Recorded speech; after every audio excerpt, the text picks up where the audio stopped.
የመኪና አይነት ሊሆን ይችላል። ዚፕ ፌራሪ ያለ ቡጋቲ ያለ አይደለ እንዴ?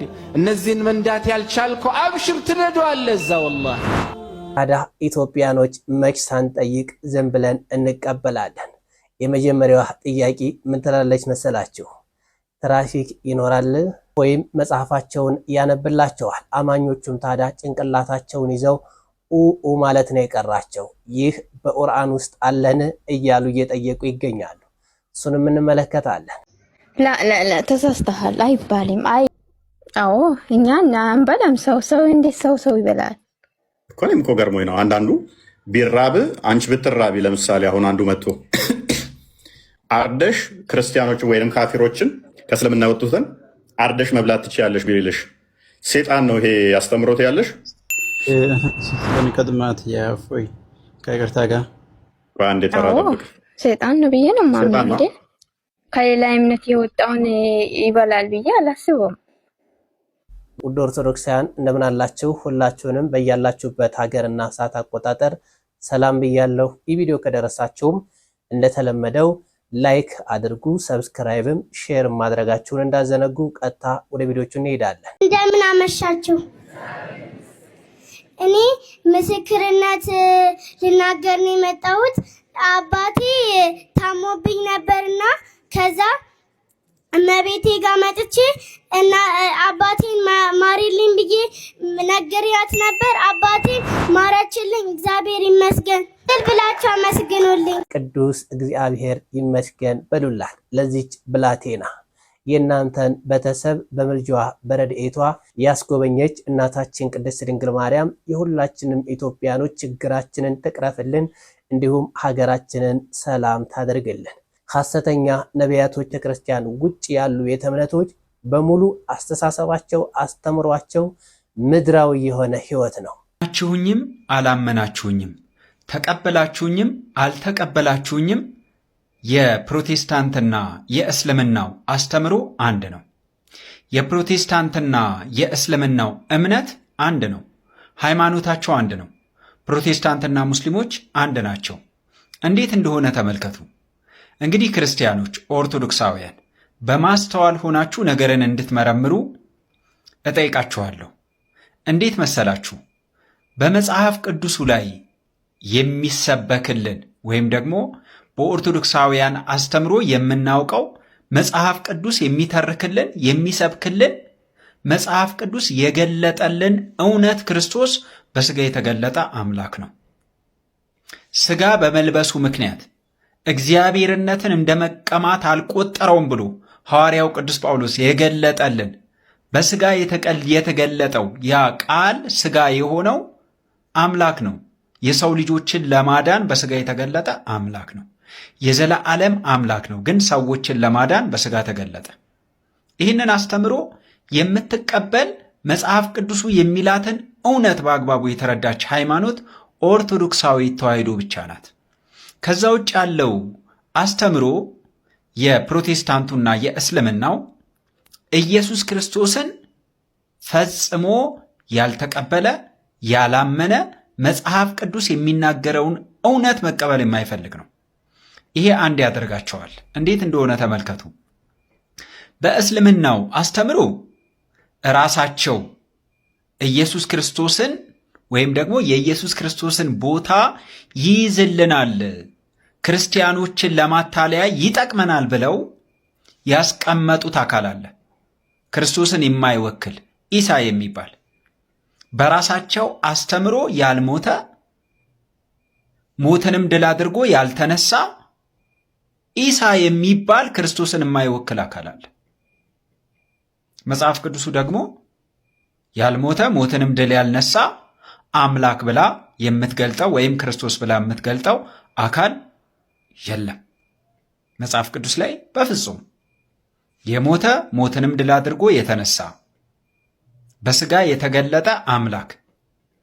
በእስልምናው ግን ነቢይ፣ ነገር ግን ያልሞተ ሞትንም ድል ያልነሳ ይልቁንም ከሞት አምልጦ ወደ ሰማይ ያረገ ብለው የሚናገሩት ራሳቸው የሰሩት ኢሳ ክርስቶስን የማይወክል ነው። የፕሮቴስታንቱንም አስተምሮ ስትመለከቱ እንደዚሁ ነው። በሥጋ የተገለጠው አምላክ ይቅር ባይ ነው። ሐዋርያው ቅዱስ ጳውሎስ በዕብራውያን 1:3 ላይ ሲገልጥ እርሱ የክብሩ መንጸባረቂያ የባሕሪውን ምሳሌ ሆኖ በሥልጣኑ ቃል እየደገፈ ኃጢአታችንን በራሱ ካነጻ በኋላ በሰማያት በግርማው ቀኝ ተቀመጠ ብሎ በግልጽ የተናገረውን አካል ይቅር የሚልና ምሕረትን የሚያደርግ ሳይሆን ምሕረትን ይቅርታን የሚያሰጥ የሚያማልድ ፍጡር አድርገው ያስባሉ። ይቅር ማለት የማይችል ሕይወትን መስጠት የማይችል ይልቁንም ሕይወትን የሚያሰጥ ይቅር የሚያስብል ብለው ያምናሉ። ስለዚህ እስልምናው ነቢይ ብሎ እንደገለጠው ወይም ደግሞ የራሳቸውን ኢሳ አምጥተው ኢየሱስ ነው ብለው ለማሳየት እንደሞከሩት ፕሮቴስታንቶችም የራሳቸውን ፍጡር መጽሐፍ ቅዱስ የማያውቀውን አማላጅ ብለው አምጥተው ይህንን ለሕዝብ ለማሳየት ሙከራ አድርገዋል። ስለዚህ ሁለቱም ይቅር ማለትና ምሕረትን ማድረግ የማይችል ፍጡር ይቅር የሚያስብል ወይም ደግሞ ከእግዚአብሔር የተላከ ነቢይ አድርገው ይሰብካሉ። ይህ ደግሞ መጽሐፍ ቅዱስ አይደለም። ስለዚህ ፕሮቴስታንቱም ኢየሱስን ፍጡር ብሎታል። እንዲሁም ደግሞ እስልምናውም ኢየሱስን ነቢይ ብለውታል። እንግዲህ እነሱ የሚሉት ኢየሱስ ወይም ደግሞ ኢሳ ብለው የሚገልጡት ክርስቶስን ባይወክልም እንኳን ፕሮቴስታንት የሚሉት ክርስቶስ አማላጅ ብለው የሚገልጡት እውነተኛውን መጽሐፍ ቅዱስ ላይ የተጻፈውን ክርስቶስን ባይወክልም እንኳን ነገር ግን ነው ብለው ለማሳየት የሚሞክሩበትና የተጓዙበት ርቀት ክርስቶስን ፈጽሞ በምድር ላይ እንዳይሰበክ፣ የሕዝቡ መድኃኒት እንዳይገለጥ፣ የመስቀሉ ሥራ እንዳይታወቅ፣ የሰው ልጆች ከኃጢአት አርነት ነፃ እንዳይወጡ የሚደረግ አደገኛ መሰናክል ነው። ስለዚህ የፕሮቴስታንት አስተምሮና የእስልምናው አስተምሮ ልዩነት የለውም።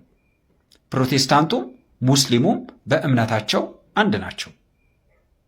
ክርስቶስን የምትሰብክ መጽሐፍ ቅዱስን በአግባቡ ተረድታ ለሕዝቡ የምታስረዳ እውነተኛ ሃይማኖት ኦርቶዶክሳዊ ተዋሕዶ ሃይማኖት ብቻ ናት። ይህንን በማስተዋል ሆናችሁ ልታደምጡ ይገባችኋል። ክርስቲያኖች መጽሐፍ ቅዱስን በአግባቡ መረዳት መቻል አለባችሁ።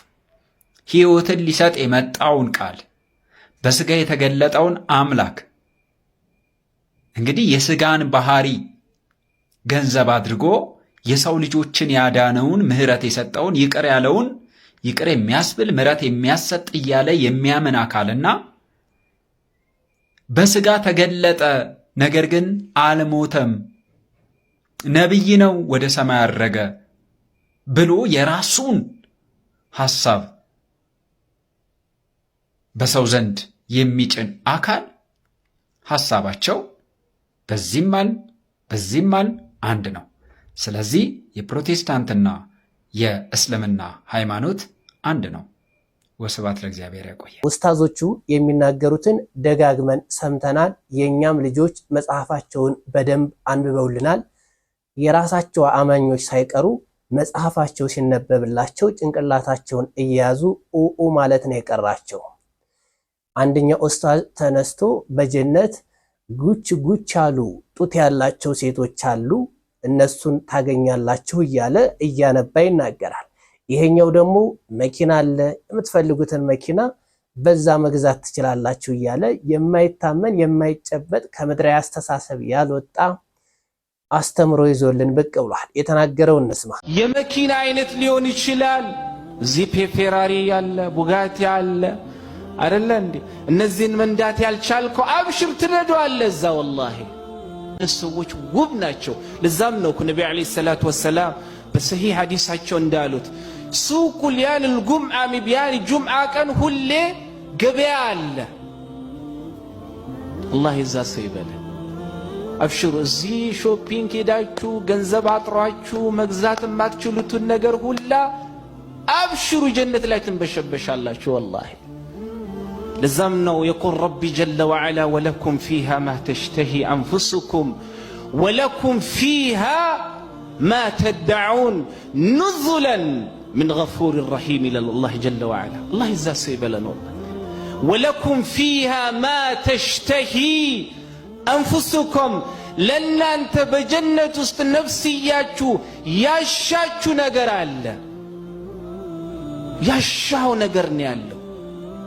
ዱንያ ላይ ስብሓነሁ ወተዓላ አንዳንዴ ተመኝቶ ያጣኸው ነገር ሁላ እዛ አለ። አብሽር ወለኩም ፊሃ ማ ተሽተሂ አንፉሱኩም የመብል አይነት ሊሆን ይችላል፣ የመጠጥ አይነት ሊሆን ይችላል፣ የመላብስት አይነት ሊሆን ይችላል፣ የመኪና አይነት ሊሆን ይችላል።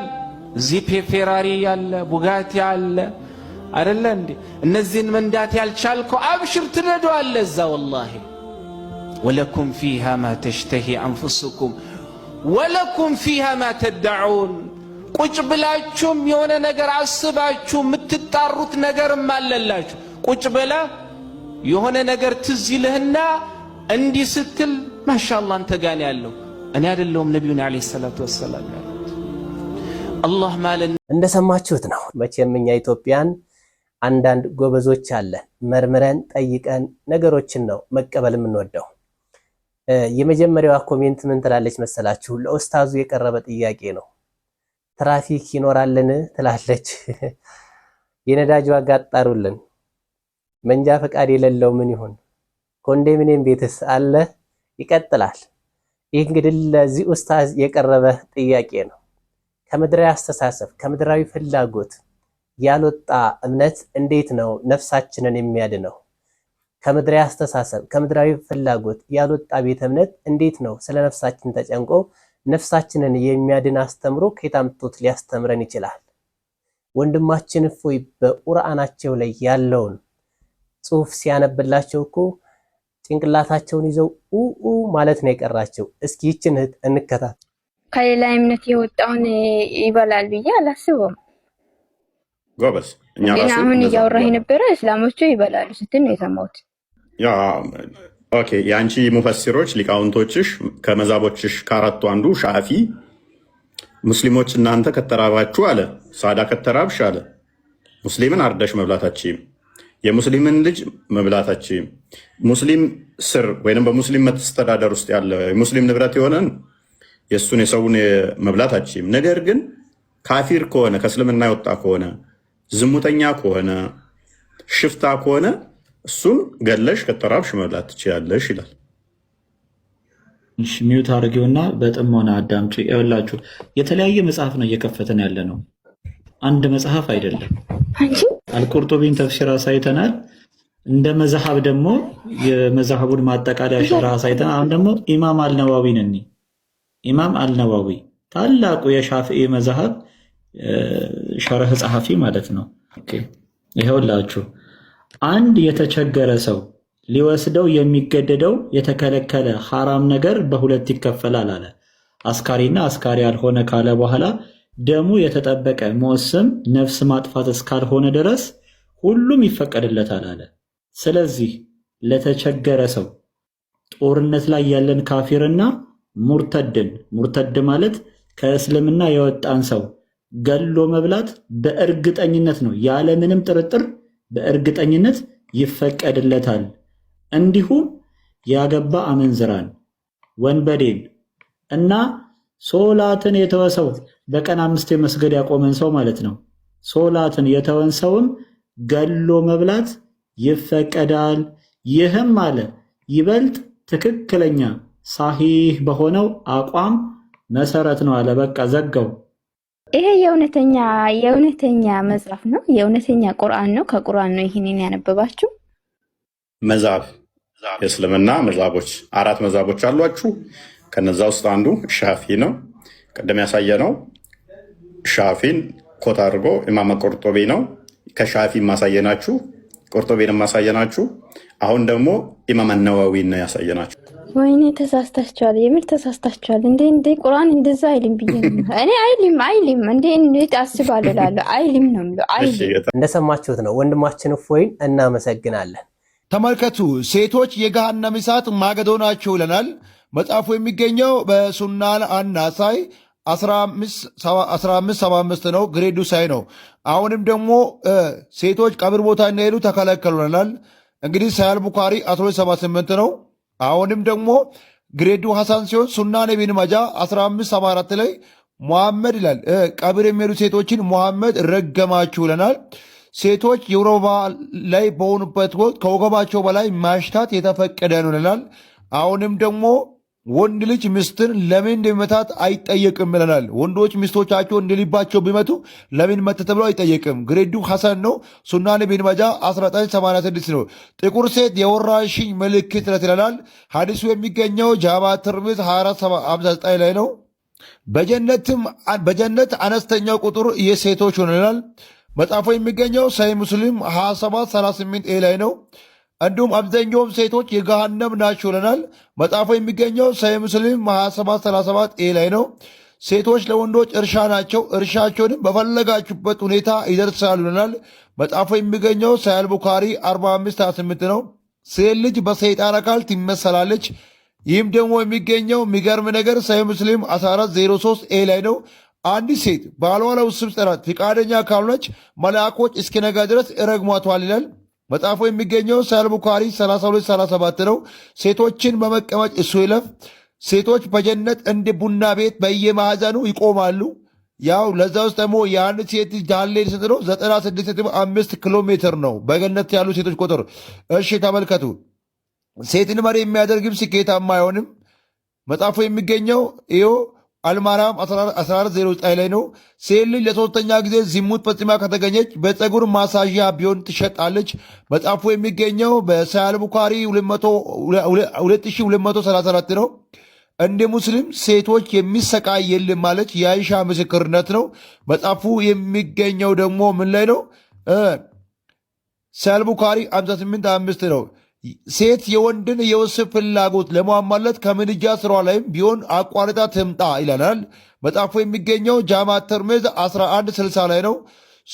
የሁለት ሴቶች ምስክርነት እንደ አንድ ወንድ ምስክርነት ነው። ስለዚህ ምስክርነታቸው ላይ ሁለት ሴቶች ከአንድ ወንድ ጋር ማለት ስለዚህ ሴትና ወንድ እኩል እንዳልሆኑ ያሳያቸዋል ማለት ነው።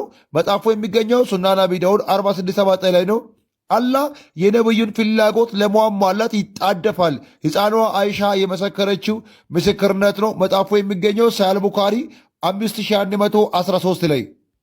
ሙስሊም ሴቶች አሁን ምን እየጠበቃችሁ ነው? ቤተ ክርስቲያኒቷ እናንተን ለመቀበል በሩን እጆቿን ዘርግታ እየጠበቀች ነው። በተለይ ደግሞ ውጭ ሀገር ያላችሁ የሙስሊም ሴቶች እናንተ ደህንነት ለመማርም ራሳችሁን ለማጠናከር በሩ ክፍት ነው። ምክንያቱም እናንተ ራሳችሁን ባላችሁበት ቦታ ሆናችሁ ደህንነት ተምራችሁ ራሳችሁን ማጠናከር ትችላላችሁ። ነገር ግን ደግሞ ኢትዮጵያ ውስጥ ያላችሁ ሙስሊሞች በውስጥ መስማር እያወራችሁ አሁን የሚታወሩ ሙስሊም ኢቶች አላችሁ፣ ቀጥሎ። ምክንያቱም ከዚህኛው ገሃነም ከባርነት ነፃ የምትወጡበት ጊዜ አሁን ነው። ይህን እያወቃችሁ ከገባችሁ መከራ ነው። ምክንያቱም አንድ ወንድ ከሴቶች 2 3 4 አግብሏል። በክርስትና አንድ ወንድ ለአንድ ሴት ነው። አያችሁ። ከፈለግ ደግሞ ሚተናል አባራችሁ ሚስቶችን። አየ ወዳጆቼ፣ ክርስትና ለሴቶች በጣም ወርቅ ነች፣ ክክ ነች።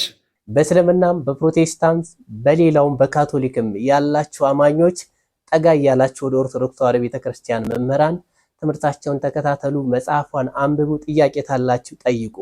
ኦርቶዶክስ ለሁሉም መልስ አላት። በዚች እንቁ በሆነች ጌታችን መድኃኒታችን ኢየሱስ ክርስቶስ ለሰው ልጅ መዳኛ በሰጣት ቤተ እምነት ውስጥ ላለን ደግሞ ደስ ይበለን፣ ሁላችንም ደስ ሊለን ይገባል።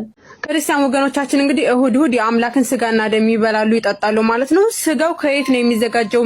ይቺ ንቃቢስት ሙስሊም እህታችን ያለችውን ጥያቄ የጠየቀችውን ጥያቄ ሰምታችኋል። በነገራችን ላይ የሙሐመድን ደም ጠጥቶ የዘላለም ሕይወት ያገኘ ሰው እንዳለ ታውቃላችሁ? እሱን ቀጥሎ አሳያችኋለሁ በመረጃና በማስረጃ። ኦርቶዶክሳውያን ያላችሁ እግዚአብሔር ይመስገን እኔ በጣም ደህና ነኝ። ያው ይሄን ጥያቄ እንመሳለን። ከዛ በፊት እናንተ እንደተለመደው አካውንቴ በጣም ስለተዳከመ የሚጠበቅባችሁ ማለት ወባካችሁ የገባችሁ ኮፒ ሊንክ አድርጉ። እዚህ ጋር የፕላስ ምልክት ደግሞ ፎሎ አድርጋችሁ ቤተሰቡና ይሄን ቪዲዮ ደግሞ ለብዙዎች ሼር፣ ኮፒ ሊንክ፣ ሪፖስት፣ ዱት፣ ላይክ ፈሬት አድርጉት። አካውንቴ ዋርኒንግ ውስጥ ነው ያለው። ከዛ ወደ መረጃና ማስረጃ እንሄዳለን ማለት ነው። 3 ሰከንድ ብቻ ረስታችሁ እስኪ አመሰግናለሁ። ወደ ሐሳባችን ከመግባታችን በፊት እስኪ እነዚህ ሁለት ቪዲዮዎች እንስማና እንመለስ። የሙስሊም ኡስታዞች የሚናገሩት ማለት ነው። አቡ ሰዒድን አልኹድሪ ነብዩ ሰለላሁ ዐለይሂ ወሰለም ይዞ ማምለጥ ፈልጎ አዘላቸው። ባዘላቸው ጊዜ የሱም ተጎድቶ ስለነበር የነብዩ ደምና የሱ ደም አንድ ላይ ተቀላቀለና በሚቀላቀልበት ጊዜ ነብዩ ምን አሉት? መን ለመሰ ደሙሁ ደሚ፣ ደሙ የኔን ደም የነካ ሰው አሉት። ደሙ የሱ ደም የኔን ደም የነካ ሰው ላ የሙስሁ ናር እሳት የሚባል ነገር አይነካውም አሉት ሰለላሁ ዐለይሂ ወሰለም። ሰላም ከአካላቸው በሚወጡ ነገሮች ተበሩክ ያደርጉ ነበር ሱሐቦች። ምሳሌ አክታ፣ ምራቅ። የአላህ መልእክተኛ አይተፉም። ምራቅ ሲተፉ አክታቸውን ሲተፉ ሱሐቦች እንደ ኃይለኛ በረኛ ተወርውረው ይይዛሉ። መሬት ላይ ጠብ ብሎ አያውቅም። ከዛው ይሄ ታሪክ የተፈጸመው ማሊክ ኢብን ሲናን የተባለ ሰው ነው። ይሄውም ደግሞ የአቡ ሰዒድ አልሁድሪ አባት ነው። ዘገባውን የዘገበው ሰው ማለት ነው የሱ አባት ነውና እሁድ በተባለ ዘመቻ ላይ ነብዩ ለብሶት የነበረው የጦራቸው ቆብ ይቀደድና ጉንጫቸው ነው ዋል። ከዛም በኋላ ደማቸው ይፈስና በማሊክ ጉንጭ ውስጥ ይገባል ወይም ደግሞ ወደ ውስጥ ይገባል ማለት ነው። በጉንጩ በገባ ጊዜ ደሙን ተፋው ሲሉ እሱ ግን አልተፋውም ሲል ከዛም በኋላ እሳቸው ደግሞ ምን ተናገሩ? እስኪ እናንብበው እስኪ ደሙ ከደሜ ጋር የተቀላቀለበት ሰው እሳትን አይነካውም ወይም የጀነት ሰውን ማየት የሚፈልግ ሰው ማሊክ ኢብን ሲናንን ይመልከት አሉ። ስለዚህ ይሄ የሙሐመድ ደም ከዘላለም እሳት ያድናል። ከእሳት ወይም ደግሞ ከጀሃነም አውጥቶ ወደ ገነት ይወስዳል ማለት ነው። እኛ ስለ ኢየሱስ ክርስቶስ ዘላለማዊ ስጋና ደም ስናገር አምላክ ስለሆነ ነው ክርስቶስ። ሙሐመድ እንኳን አንድ ተራ ሰው ወይም ደግሞ በሙስሊም አጠራር ነብይ ነው። ስለዚህ እንዴት የሱ ደም ከሲኦል ሊያወጣ ይችላል? ይሄንን መልሱልን ከቻላችሁ ማለት ነው። ምክንያቱም ማሊክ እንደተባለው ማሊክ ኢብን ሲናን ምን ብሏል? ደሙን ስለዋጠ ከጀነት እሳት ከሲኦል ወጥቷል። ስለዚህ ጀነት መግባት የሚፈልግ ካለ እሱን ይመልከት ነው ያሉት። ሁለተኛው ኡስታዝ እንደተናገረው ደግሞ አክታቸውን መራቃቸውን ሲተፉ እንደ ጎበዝ በረኛ ተወርውረው ይዙት ነበር አለ። ኢማጂን ዛት እኛ እኮ ጌታችን ኢየሱስ ክርስቶስ በስጋ የተገለጠ አምላክ ስለሆነ ስጋውና ደሙ ከዘላለም እሳት ያድናል። ይህንን ስለ ሰው ሙሉ ሊሆን ይችላል። ምናልባት ነብያቸው የኔን ደም የጠጣ ሰው የኔ ደም ከሱ ደም ጋር የተዋሃደለት ሰው እሳትን አያይም ብሎ የተናገሩት።